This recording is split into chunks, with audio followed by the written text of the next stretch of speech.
من همزه ونفخه ونفثه بسم الله الرحمن الرحيم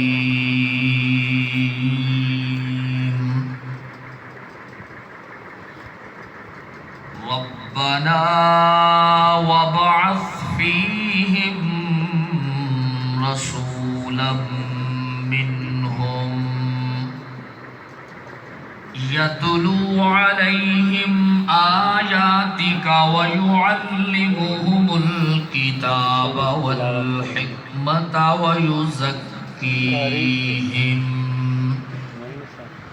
إنك أنت العزيز الحكيم.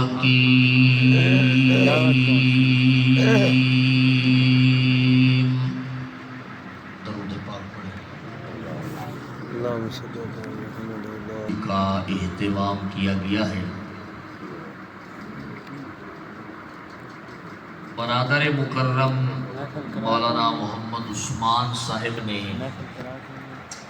اپنے خوبصورت انداز میں اس کو بیان فرمایا ہے. جو آیت مبارکہ برادر مکرم نے تلاوت کی تھی، اسی آیت مبارکہ کے حوالے سے کچھ معروضات آپ کی خدمت میں عرض کرتا ہوں.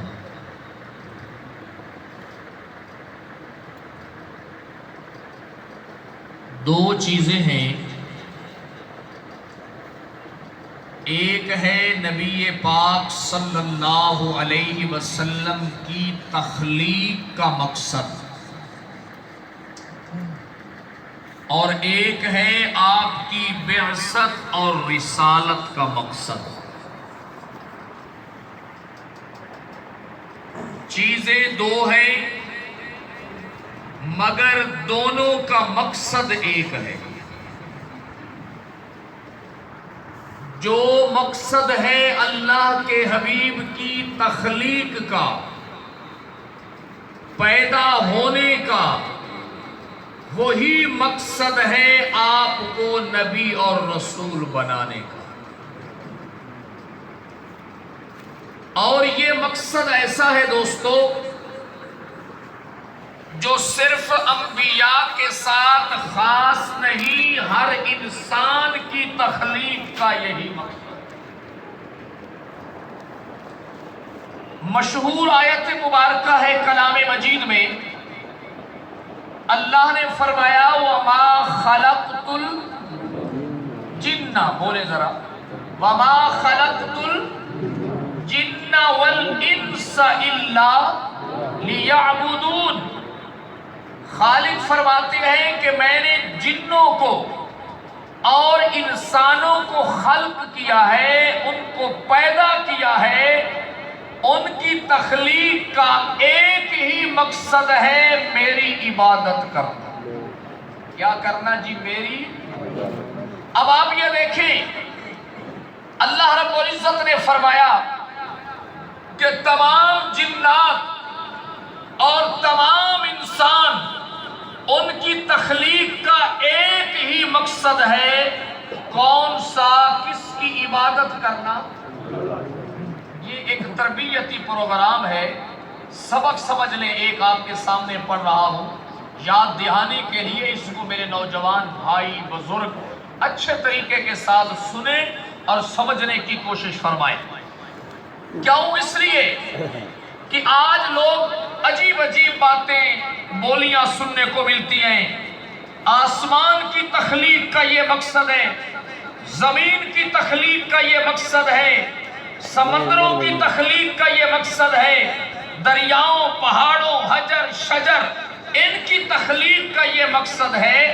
میرا آپ سے یہ سوال ہے کہ جناب والا دریا ہو، پہاڑ ہو، سمندر ہو، حجر ہو، شجر ہو، یہ سب اللہ کی مخلوق ہے. یہ سب کیا ہے؟ اللہ کی مخلوق ہیں. جتنی بھی اللہ کی مخلوقات ہیں ان سب میں اشرف مخلوق کون ہے؟ بولو یار، اشرف مخلوق کون ہے؟ حضرت انسان ہے۔ پھر انسانوں میں اشرف کون ہے؟ انبیاء ہے۔ پھر انبیاء میں اشرف ہے امام الانبیاء۔ حمزہ اس کی آواز کو ٹھہراؤ، کیوں شور آتا ہے؟ جتنی آواز ایسا ہو اتنا ہی مجھے تو بیان کرنے میں بڑا لطف آتا ہے۔ آپ کو آواز سمجھ آ رہی ہے؟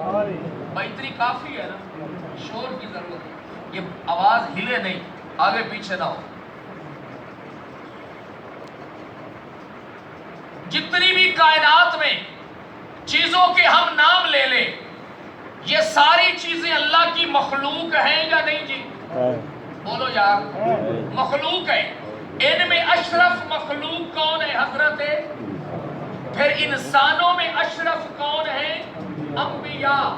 انبیاء میں سب سے اشرف کون ہے؟ جناب محمد رسول اللہ صلی اللہ علیہ وسلم۔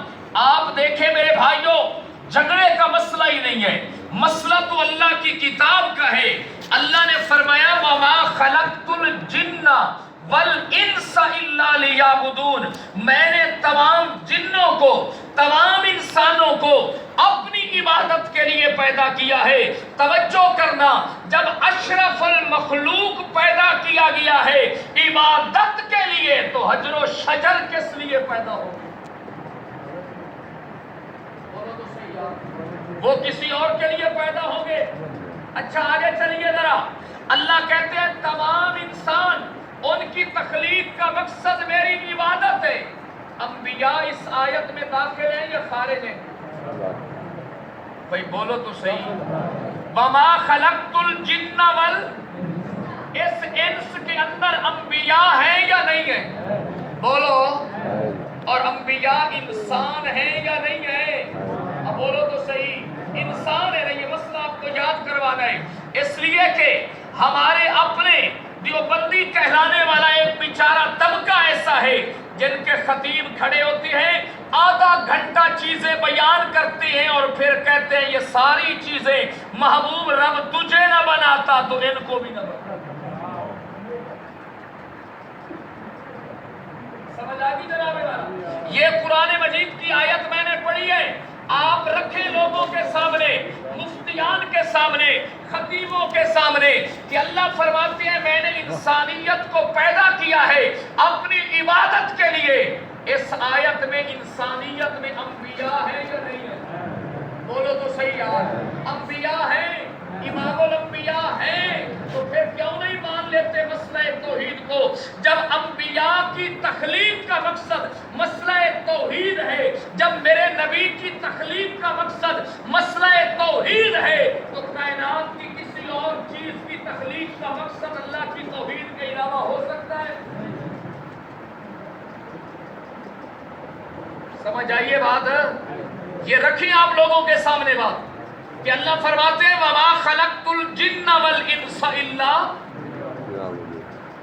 ہر انسان، جس کو آپ انسان کہتے ہیں، ہم جیسا گناہگار ہو، صحابہ کرام جیسا مقدس ہو، انبیاء جیسا اس سے بڑا مقدس ہو، امام الانبیاء جیسا پوری کائنات میں اللہ کی مخلوق میں سب سے مقدس ہستی ہو، اللہ کہتے ہیں مقدس سے مقدس ہستی بھی صرف میری عبادت کے لیے پیدا کی گئی۔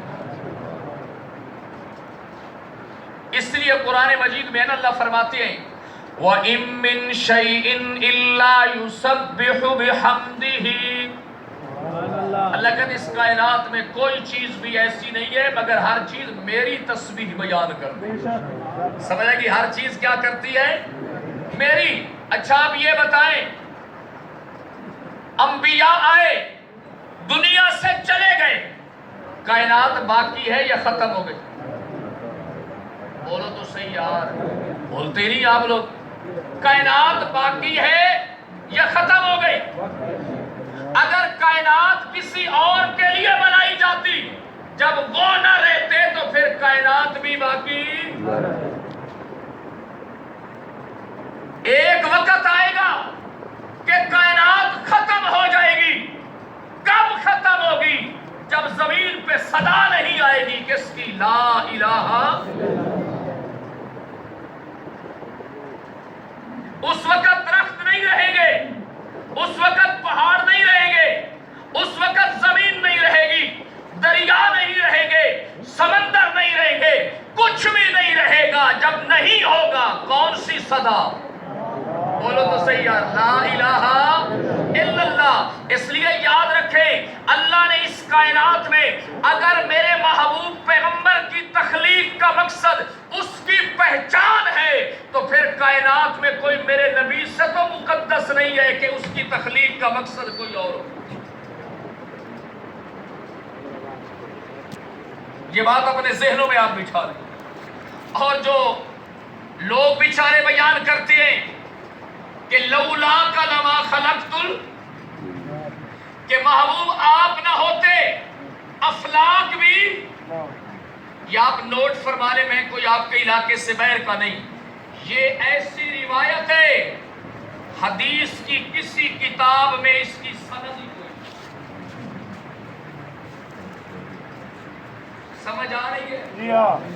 کم از کم آپ کو کوئی دوست اور بزرگ ملے اور کہے کہ لولا لما خلقت الافلاک، کہ اللہ نے تو کہا ہے حدیث قدسی ہے محبوب تجھے نہ بناتا، افلاک آسمان بھی نہ بناتا۔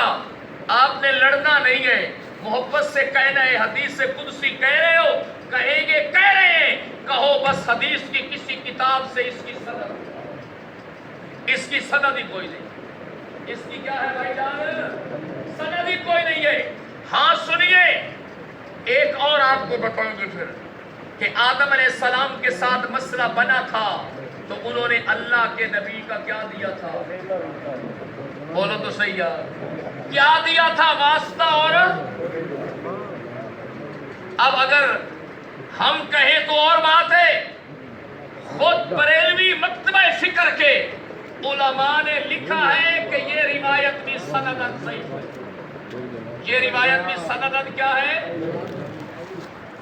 مسلم شریف کی شرح لکھی ہے علامہ غلام رسول سعیدی نے، بڑی شرح ہے، مفتی منیب الرحمان کے مدرسے کے شیخ الحدیث تھے، اس کی 7ویں جلد ہے، صفحہ نمبر 59 پہ یہی روایت ہے، اور نیچے لکھتا ہے روایت تو ہے مگر اس کا راوی ضعیف ہے۔ اس کا راوی کیا ہے؟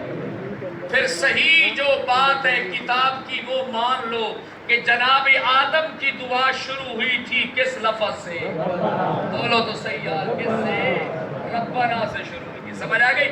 یہ بات اپنے ذہن میں آپ بٹھا لیں کہ پوری کائنات، حجر شجر کائنات کی ہر چیز، انسان، پھر اس سے اشرف، پھر انبیاء، پھر امام الانبیاء، سب کی تخلیق کا مقصد ایک ہے، لا الہ۔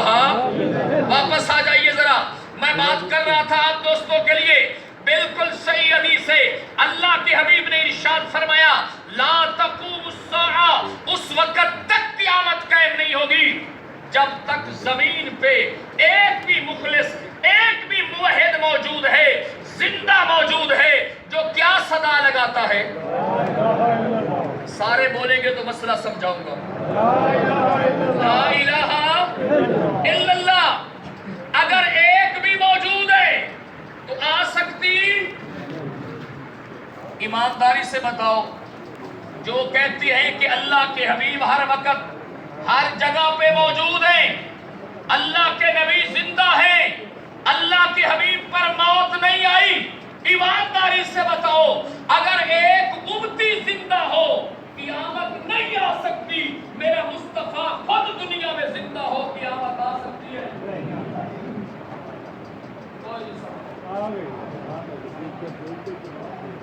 سمجھ آئیے بات؟ یہ صحیح بات ہے یا نہیں ہے؟ آپ نے سنی ہوئی باتیں رکھو لوگوں کے سامنے، لوگوں کو مسائل سمجھاؤ، الجھاؤ نہیں، سمجھاؤ کہ دیکھیے وما خلقت الجن والانس الا لیعبدون، ہر کوئی پڑھتا ہے، مگر استدلال میں نے آپ کو سمجھایا ہے، اللہ کے نبی کا سچا فرمان ہر کوئی سناتا ہے کہ جب تک زمین پر ایک امتی بھی موجود ہے قیامت آ سکتی نہیں ہے۔ اگر امتی موجود ہو قیامت نہیں آ سکتی، مصطفیٰ خود ہو تو قیامت آ سکتی۔ جڑے نبی پاک دی دنیاوی موت دے منکر ہیں نہ قیامت دے منکر ہیں. سمجھ آ گئی جناب والا؟